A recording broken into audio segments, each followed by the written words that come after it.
オイラと一緒だよな。もう動けねえって思ってても緑谷が頑張ってっとよ。体動いちまうんだよな。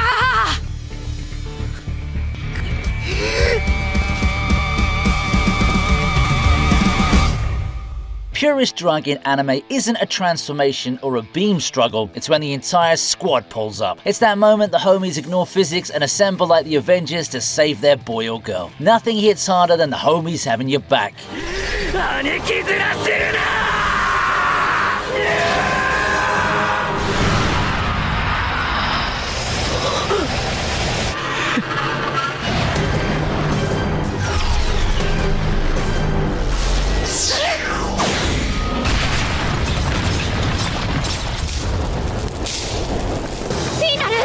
おい、それ以上手出してみやがれ。てめえよくもフィンラルを許さん。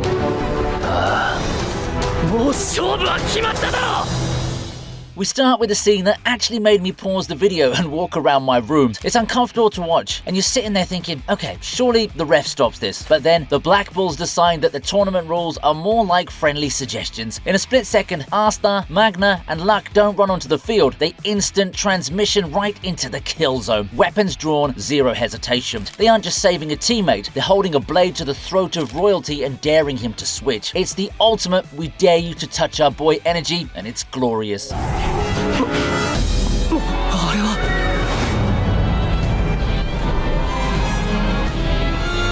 ナイトレイド。護衛さんに標的だぜ、赤目ちゃん。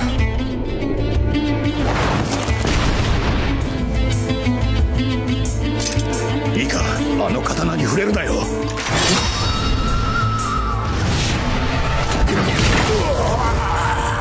なんなんだよこいつら、化け物すぎる。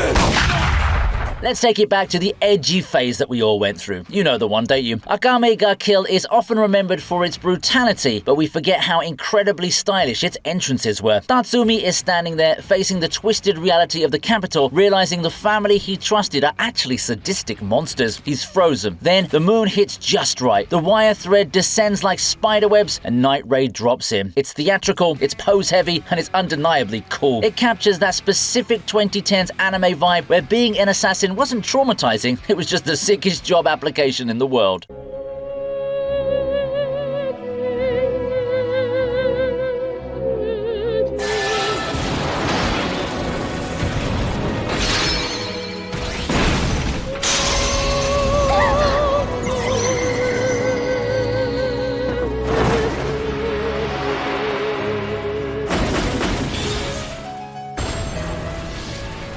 てめえの決めた道をてめえのやり方で貫き通す。それが俺たち大グレン団だ。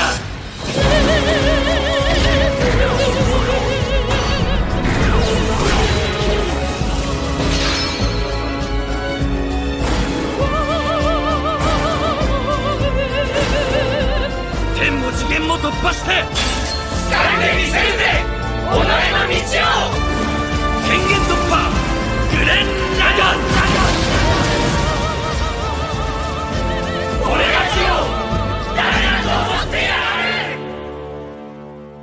Logic, physics, probability? Gurren Lagann takes those concepts, wraps them in a spiral, and throws them into a galaxy-sized trash can. By the time we reach the finale, Simon is fighting an entity that essentially controls the multiverse. He's trapped in a labyrinth of alternate realities, lost in despair of what could have been. But then, the squad arrives. And I don't mean they take a spaceship, they literally drill through the fabric of space-time to reach him. Every single character from every arc unites in a mech the size of a known universe. It's the definition of hype weaponized.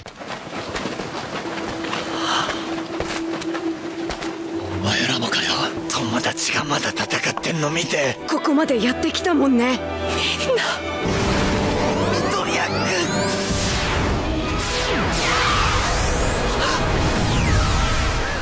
隠れた。光線の類なら私。みんなは。 こ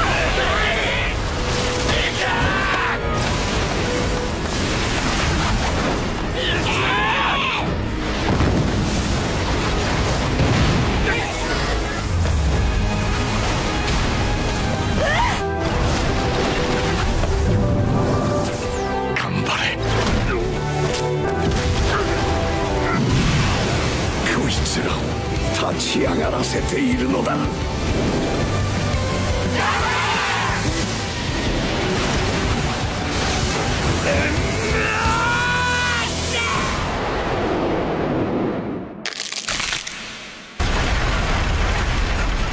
For a decade, we watched these kids struggle with homework and school festivals, but the final war arc gives us the payoff we suffered through the training arcs for. It looks like the end of the world, and then the warp gates open. It's hard not to make the Marvel comparison here, but honestly, it hits different because we saw every bruise it took to get here. Seeing Class 1A, the pro heroes, and even the reformed Outcast lineup isn't just a military maneuver, it's a panoramic shot of an entire society refusing to fold. It's messy, chaotic, and overcrowded, but when that wall of heroes charges forward, it feels like the manga panels are screaming at you. I kid you not when I screamed, "Let's go!" at my screen. Absolutely epic. 言い残すことはありますか？今だ。 This is the moment the genre shifted. For 3 seasons, the Survey Corps were the underdogs, the prey hiding behind walls. But when Eren yeets himself into the crowd at Liberio and gets cornered by the Warhammer Titan, the dynamic flips. Suddenly, you hear that terrifying mechanical whir of the ODM gear. But this time, they aren't panicked teenagers, they're seasoned killers in black Spec Ops gear. Levi and the scouts swarm the Marleyan forces with the precision of a horror movie monster. It's a squad arrival that makes you feel conflicted. You're cheering for them, but for the first time, you realize that to the rest of the world, they're the villains. As if AOT wasn't mind-boggling enough, this scene is bone-chilling, period. 神羅転生。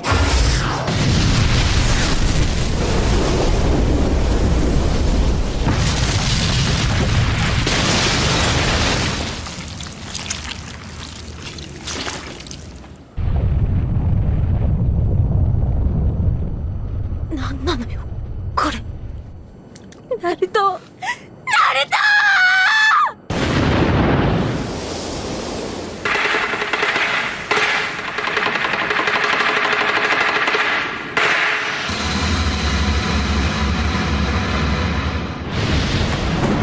あるのは俺だろ。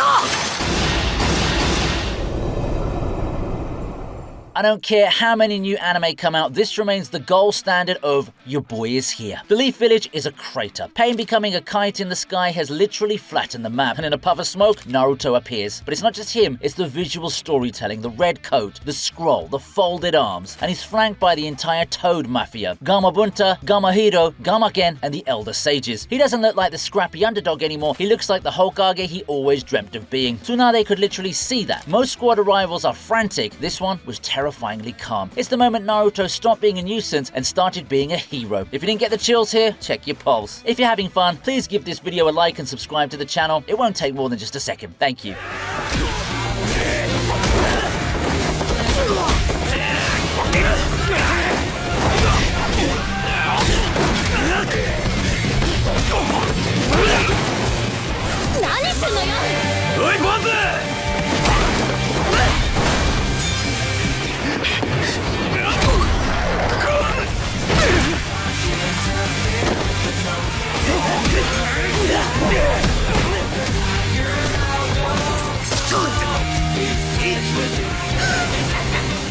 だから他人に構うもんじゃねえんだ。本当に俺何がしたいんだ。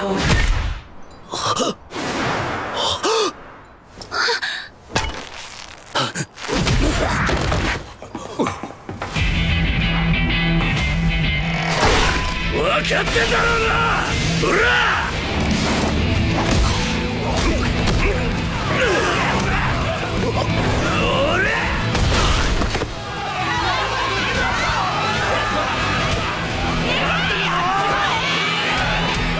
Usually, we have to wait a whole season for the found family to assemble. Windbreaker speedruns it in 20 minutes. Sakura is fighting a mob of thugs in the street, thinking he's trapped in the same lonely, violent cycle he's lived his whole life. He's ready to go down swinging as the outcast, but then Hiragi and the Boforan upperclassmen drop in. And I mean drop in. They don't arrive like delinquents, they arrive like superheroes patrolling their beat. It flips the entire School of Thugs trope on its head instantly. Sakura thinks he's fighting a gang war, but he just stumbled into the most aggressive neighborhood watch program in history. Seeing the town cheer while the squad steps in to handle the trash is the moment you realize that this isn't a show about being the strongest, it's about finally having a place to belong.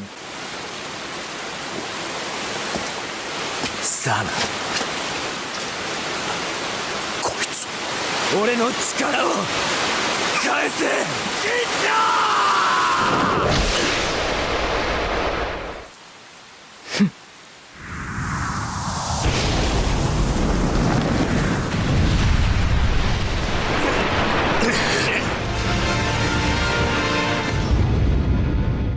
Fullbring arc gets a lot of hate, but it gave us one of the most cathartic comeback moments in history. Ichigo is at rock bottom, powerless, crying, betrayed by Ginjo, having his memories twisted. It's pathetic in the most heartbreaking way. Then a sword pierces his chest, but it's not an attack, it's a battery charger held by Rukia, fueled by the Ryatsu of every captain and lieutenant in the Soul Society. Seeing Byakuya, Genpachi, Hitsugaya, and the rest step out of the Senkaimon feels like the show telling us we're back. The theme music kicks in, the oversized coat returns, and the drip is restored. なんだあ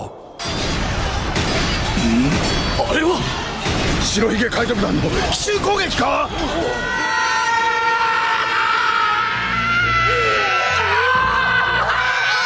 いつの瞬きのせいだ。また足のせいにするキックロックを。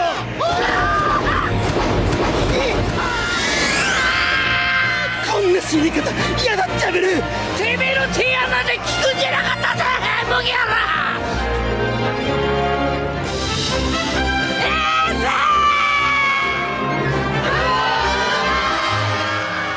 Leave it to One Piece to turn a rescue mission into a slapstick comedy disaster that somehow circles back to being epic. Luffy needs to go to Marineford to save Ace. His solution? Fall from the sky with a stolen battleship. But look at the roster falling with him. Crocodile, a former warlord villain. Ivankov, a revolutionary. Buggy, a clown. And Jinbei, a fisherman. It's the most dysfunctional, random assortment of characters imaginable. Yet, when they crash land in front of the three admirals, the sheer chaos disrupts the entire war. It's a squad that hates each other, bound together only by Luffy's infectious insanity. That scene made us go bonkers, because what is even happening? It's ridiculous, it's loud, and it's perfectly Oda.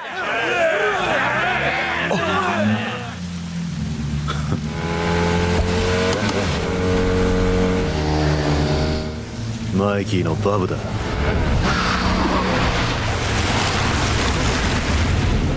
マイキー君、よかった。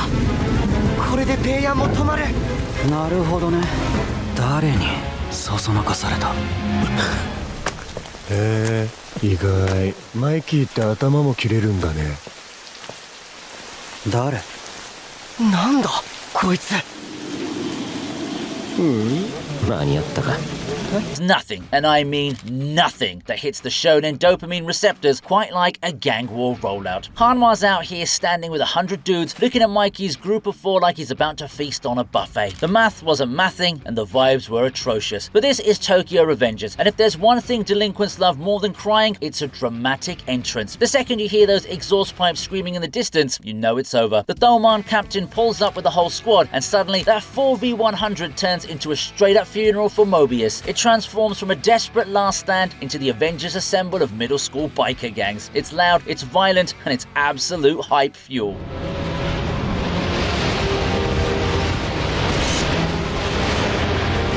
Luffy よ消え失せろ。黒く染まれ。このままじゃみんな死んじゃう。みんな死んじゃうのに。やめろ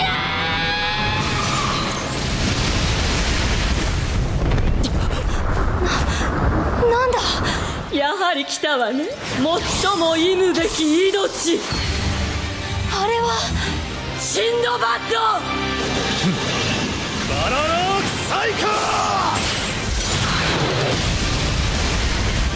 おじさん。金属機使い。ダリオス・レオクセス、アール・マカオ、アルテミラのアルテミーナ女王。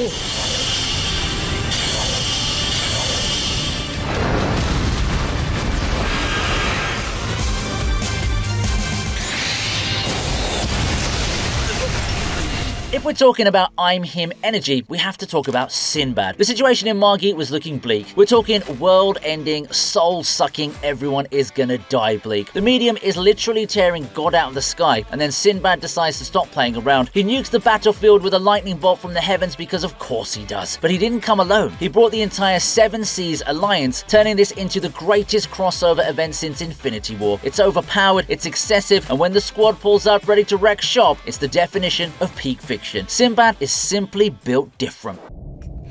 近づかんといて。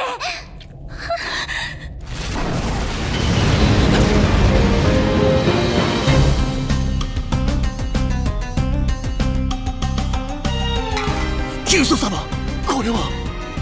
俺も初めて見る。多分これが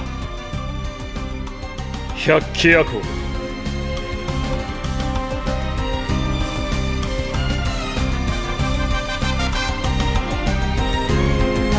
Take a second to talk about Nura, Rise of the Yokai Clan, because y'all are sleeping on this. The concept is literally Yakuza, but make it ghosts, and the night parade of 100 demons is exactly as cool as it sounds. Usually these guys are just about drinking sake and good vibes, but when they pull up on the rat demons to save the day, the switch flips. It's a mob hit, plain and simple. Rikuo goes full Godfather mode, and the night parade turns into a death march for the bad guys. It's stylish, it's dark, and it's a crime that more people haven't watched this show. It's a hidden gem that deserves way more respect.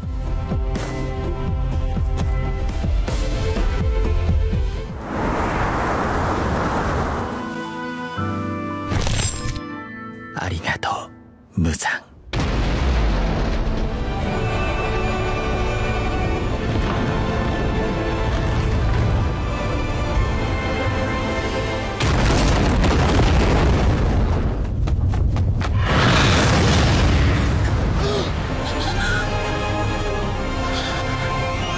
爆薬、大量の。間もなく体も再生する。